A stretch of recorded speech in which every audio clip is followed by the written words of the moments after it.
shocking news came out this week of Tyson Fury stating that the fight between him and Deontay Wilder is off the table. According to Tyson Fury, Wilder versus Tyson Fury Trilogy match is officially off, in which Tyson Fury looking forward to fight Khabili, I believe his name is, in the UK on December 2020 instead of Deontay Wilder.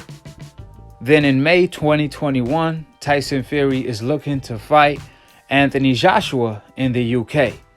Even though we all know Tyson Fury relinquished his license in the UK in order to escape UKADA, the United Kingdom Doping Agency. For the people that's not informed, Tyson Fury been battling UKADA for the longest for taking steroids and blaming it on a wild boar that is extinguished. However, the reason why Tyson Fury is still battling UKADA to this day is due to the fact that Tyson Fury bribed a man, Martin Carefoot, 70 years old farmer, to lie in court so Tyson Fury could beat the case for taking steroids. Now, taking steroids is one thing. However, bribing a man to lie in court is another. That's why Tyson Fury was actually facing an 8-year ban by UKADA, in which Tyson Fury immediately, beforehand, relinquished his license in order to escape UKADA, in order to be beyond reach. However, since then, the 70 years old farmer, Martin Carefoot, stated that his life is on the line. He was threatened on more than one occasion, so he stopped cooperating with UKADA. And as we speak, the police is still trying to get the 70 years old farmer comfortable in order to cooperate with UKADA. They promised the 70 years old farmer that they're going to keep him safe, so on and so forth. So we'll see what goes on with that. For the meantime, ironically, Tyson Fury now is trying to fight in the UK. Once the 70 years old farmer was taken care of. Therefore, Tyson Fury has to reapply in order to get his license back, which most likely he will get it back at this point. In other words, that Hope Insurance covered everything. And I'm talking about every little thing.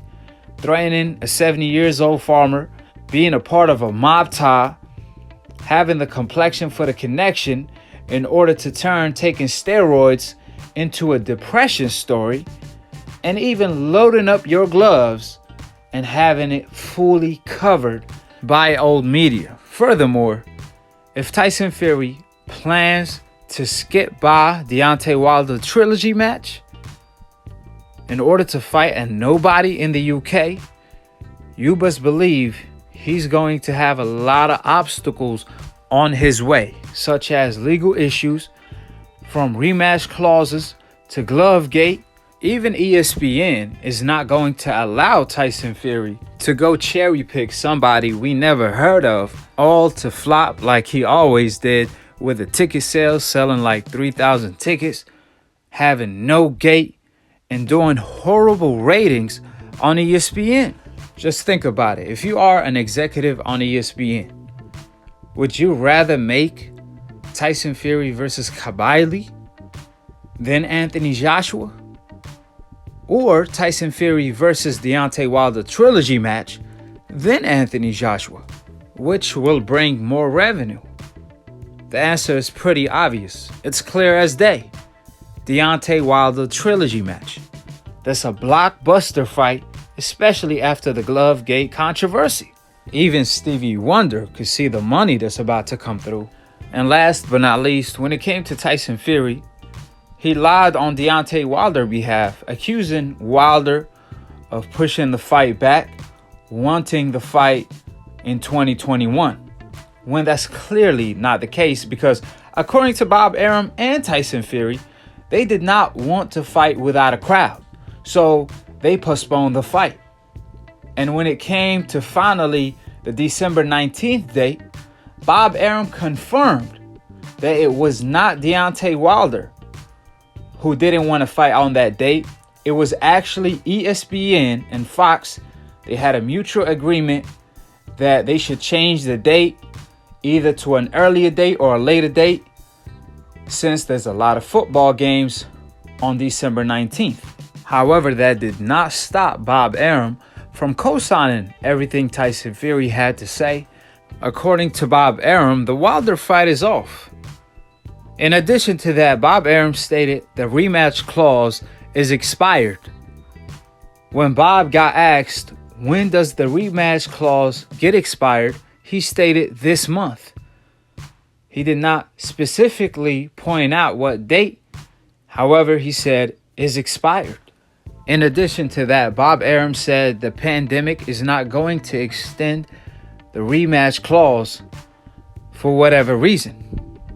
He also added both teams have agreed to the December 19th date, but it was actually ESPN and Fox Sport who did not like the idea to host the fight on that date, since it will be on a collision course with all of the college football games on that day, which makes a lot of sense. Therefore, there's no fight, which makes no sense at all, because all they had to do is push it back a week or push it forward a week. It's that simple, and the issue will be solved. However, Bob Arum insisted there is no trilogy fight. But what I found the most intriguing thing Bob Arum had to say, the most shocking in fact, Bob Arum stated that he haven't talked to Deontay Wilder nor Finkel, Wilder manager, since the rematch. And that's where the confusion come in. That's where all the inconsistencies start to pop up. This is why we have conflicting reports. Finkel reports that the fight is still on for December, and Bob Arum, on the other hand, he comes out and says the fight is off. Now, we all can agree. In order to make a fight, both sides have to negotiate with each other in some way, shape, or form. Also, the head promoter for Tyson Fury in the United States is Bob Arum. On the other hand, Deontay Wilder manager is Finkel, and Al Heyman is Wilder advisor. However, Finkel does a lot of the negotiations when it comes to Wilder. Therefore, in order to secure the trilogy match, Finkel and Bob Arum have to talk to each other. So while Bob Arum claims he never spoke to Finkel since the rematch, Finkel, on the other hand, he stated Bob is entitled to his own opinion. The fight will still happen. Therefore, when it comes to Tyson Fury and his team, there's too many inconsistencies and contradictions on their behalf from the jump. It ain't no secret. Tyson Fury is not trustworthy. He known for doing... So, you can't take his word for face value at all. If I didn't know no better, you would think Tyson Fury is bipolar. It's like every other breath he's contradicting himself. One day he will say, I will retire after the AJ fight. The next day he will say, I'm going to fight for the next 10 years. Therefore, you got to take what Tyson Fury says with a grain of salt. Now, when it comes to Bob Arum, he's obviously a promoter. And sometimes promoters are professional liars. And that ain't no disrespect to Bob. Bob Arum is a legendary promoter. However, that's what comes with the territory. They get paid to lie in order to promote their fighters. I mean, I just heard Bob Arum complain about having too many titles in the sport of boxing. But how ironic is it? It was Bob Arum in Top Rank who requested the French Fries title in order for Lomachenko to avoid Devin Haney. So they created an additional problem that they complaining about. That's why you can't take what Bob Arum says for face value. One day Bob will say one thing, the next day he will say the other if it fits his agenda. For example, when it came to Rigondeaux, he says that fighters should get paid based on their level of entertainment, not based on their skill and how good they are as a fighter. And when Lomachenko came along, he switched that narrative ASAP. He stated Lomachenko get paid because of his resume and how good he is. So which one is it? It's very important to note that Bob Arum stopped a lot of mega fights from taking place, such as Martinez from fighting Gamboa. Bob Arum tried to build that fight up so much until Martinez ended up losing to Salido twice. I never forget the time that Bob Arum pretty much blocked Pacquiao from fighting Floyd Money Mayweather. At first, supposedly Pacquiao turned down a 50-50 split with Floyd Mayweather, all because of Olympic-style drug testing that Floyd requested, in which Pacquiao turned that down, along with the offer of a 50-50 split, including $50 million guarantee. Then 2 years later, Floyd Mayweather tried to wire Pacquiao $40 million, in which Pacquiao turned it down, and Bob Arum, including Top Rank, they came out with a statement stating why Pacquiao is not going to be fighting Floyd Mayweather now.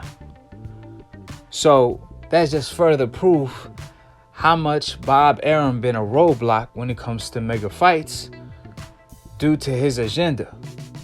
Even Freddie Roach came out stating that Bob Arum always wanted Floyd Mayweather versus Pacquiao to be Pacquiao's last fight on his contract, which pretty much what ended up taking place.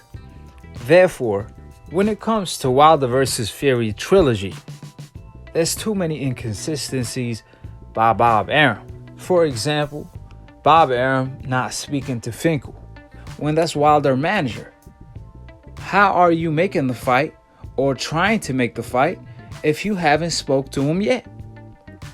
Also, when it comes to the date issue, if ESPN and Fox did not want to host the fight on December 19th for the obvious fact that there is too many football games, what is the big issue?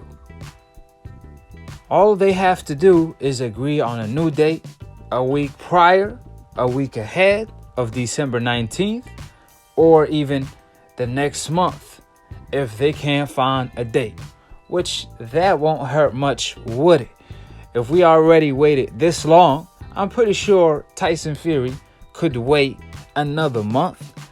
Third of all, when it comes to the contract being expired, as far as the rematch clause, we all have to remember that it was outside of Wilder control when it comes to the pandemic. It was Bob Arum, in fact, who said Wilder versus Fury are not going to fight each other without a crowd. Including Tyson Fury, he stated that he won't fight Wilder without a crowd. So they postponed the fight to a later date because on one hand, Bob Arum does not want to lose out on the money gate when it comes to the fight. On the other hand, Tyson Fury does not want to fight without a crowd for whatever reason. Therefore, the fight got postponed. That has nothing to do with Wilder. I'm not even a lawyer. And the fact that Bob Arum, the promoter, and the fighter Tyson Fury both agreed to postponing the fight, it was actually their request. However, all of a sudden now they want to pull out of the fight. Makes no sense in the world because the rematch clause will still be in effect. Matter of fact, there's other reports that say that the rematch clause will soon expire. So it ain't expired yet. Therefore, my understanding, they could still make the fight. And since leading up to the rematch, they already agreed upon a trilogy fight when it comes to the purses and so on and so forth, then it shouldn't be that difficult to make the trilogy fight. All they have to do is pick a date. It's really that simple. You guys got to keep in mind, when it comes to a rematch clause, there should be no obstacles in the way. Just look at Povetkin versus White, for example. The fight got made in no time, because when it comes to the biggest obstacles, as far as the money, so on and so forth, all that is agreed beforehand. That's why it's a rematch clause. So when it comes to Wilder versus Fury, if the rematch clause is nearly expired, that means there's a time window for the fight to still happen. And all they have to do is pick a date, because Wilder activated the rematch clause a week right after the fight. So there is no possible way for Tyson Fury to escape the Trilogy match. It's very important to note that Wilder activated the rematch clause a week right after the fight. Therefore, it ain't like Wilder waited until the rematch clause was about to expire, and a week before it expired, he activated the rematch clause. That's not the case. Wilder activated the rematch clause a week right after the fight. However, how ironic is it? As soon as news come out of Wilder rematch clause nearly expired, Tyson Fury, he comes out and says the fight is off, which makes no sense at all, because if the rematch clause is not expired yet, if it's nearly expired, that means there's a time window for the fight to still happen. So it's a little premature to claim the fight is off before the rematch clause fully expire. And you're even more of a fool.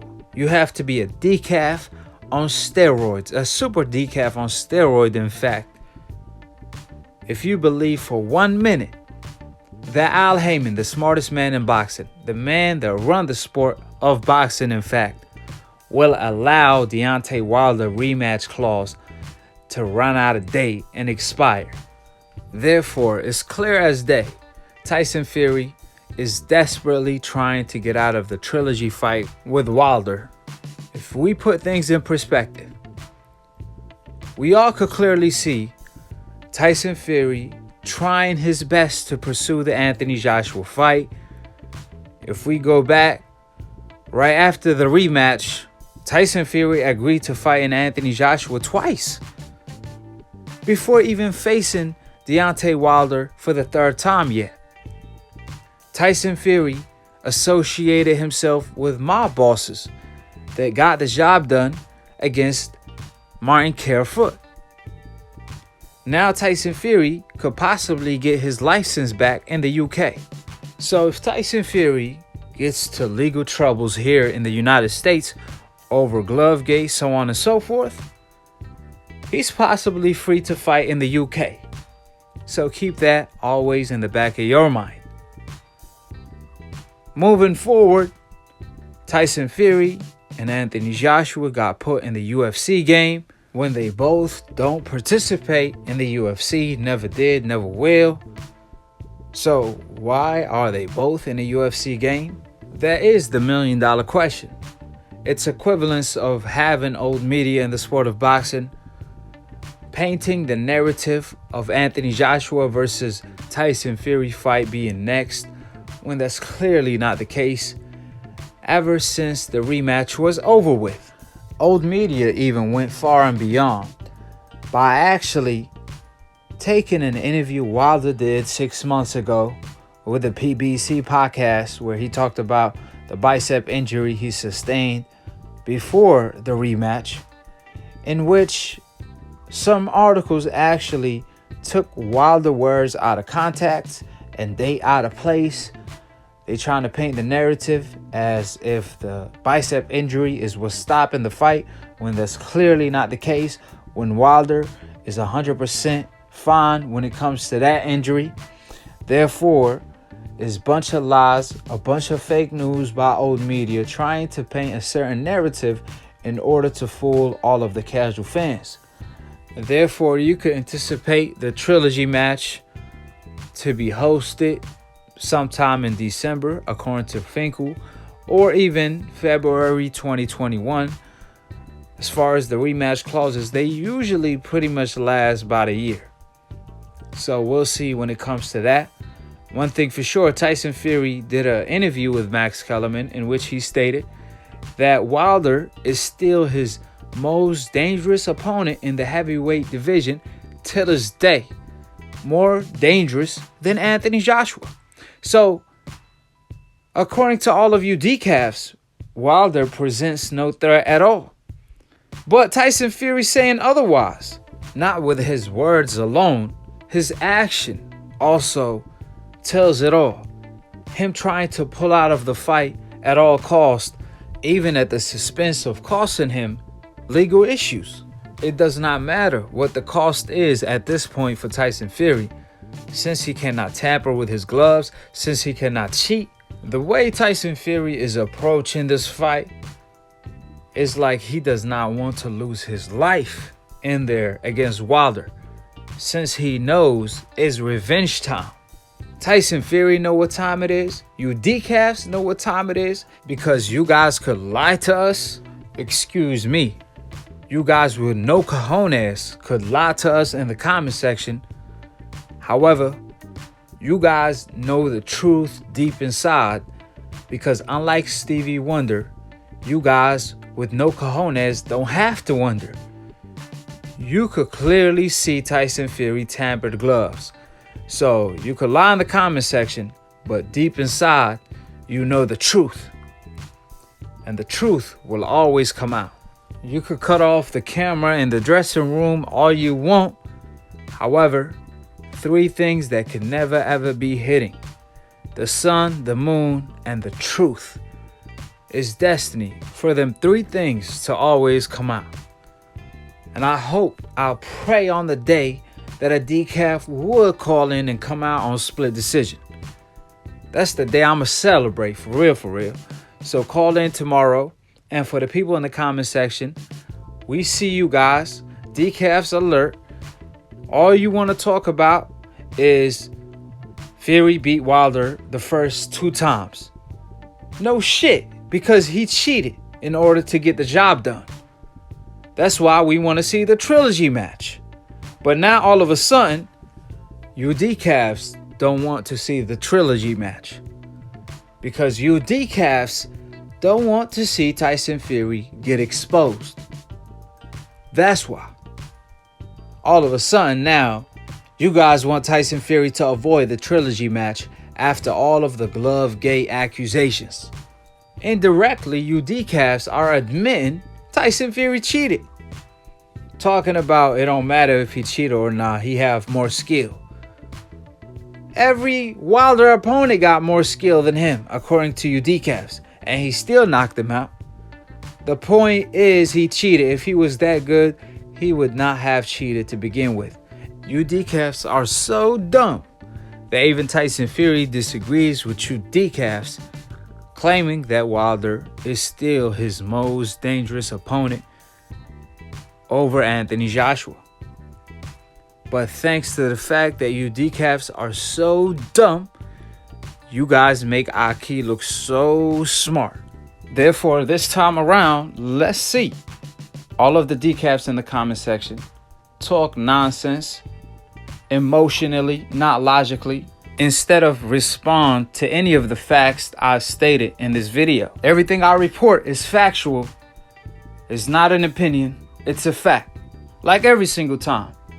That's why I back up what I say with facts, as you all see on the video screen. I have my receipts, so you decafs can't hide from the truth. You could run from the truth, but you can't hide from the truth. And the unique, most beautiful thing about the truth is not going to find you. You decafs going to find the truth. You want me to prove it to you? That's why you decafs are the first to tune in. That's why you decafs are in the house. Decafs alert is always on. I know my biggest supporters are the decafs, because you decafs are the truth seekers. How ironic is it? You decafs hate the truth. Every little bitty of it. But you seem to can't live without it. With that being stated, subscribe below if you're trying to get smarter by the minute. If you're trying to get dumb about a second, don't. I listen to these decafs, the dumb casual ass fans / old media that don't know shit about boxing. Word to Roger Mayweather, may he rest in peace, inshallah. Shout out to Dante, the entrepreneur of new media that I'm a part of. And if you're a casual fan and you want to be a hardcore boxing fan, all you got to do is click on the notification bell to get notified every time I post or go live on Split Decision. It's a boxing debate / talk show, mixed, master engineered, produced by yours truly, Akhi, the past, present, and future undisputed when it comes to debating. I got these decafs shook. They scared to look every time Akhi's on TV because it's always bad news for these decafs, since I'm always reporting the truth. And the truth happened to be these decafs' kryptonite. Therefore, Akhi is still undefeated to this day because the truth is undefeated. 3 things that will always come out: the sun, the moon, and the truth. One thing that will never come out when the truth is spoken is a damn decaf. Therefore, quit treating me like the Iron Mike of debating and call in. Join me tomorrow or possibly today, depending on the time I post this video, and to be continued on the next episode of Akhi, Ak TV. Peace, and we out here.